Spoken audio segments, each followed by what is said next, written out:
So now we're gonna make a pour over with our Courage blend, which is 100% Arabica. We also changed the grind size down to 15, which is the recommended setting on this grinder for a pour over.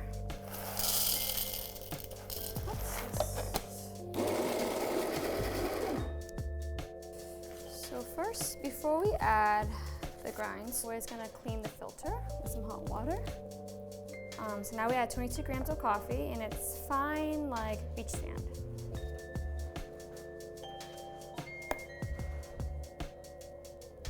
So first, we're gonna tear that. All right, we're gonna start with 50 grams and let the grinds bloom first. It's gonna bloom for 30 seconds. We're gonna keep going to up to 200 grams.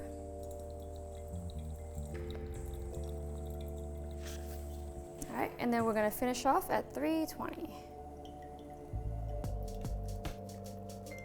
All right, and now we just wait. I feel like the single serve pour over V60 method became really popular during the third wave movement of specialty coffee, which is really centered around Arabica beans and like high acidic, really fruity, floral types of coffee flavors. And so I wanted to kind of share like that familiar experience with folks by using our 100% Arabica from Vietnam.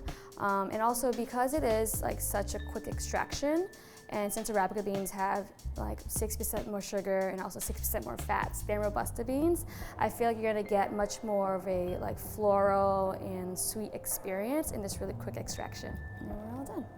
About 3 minutes.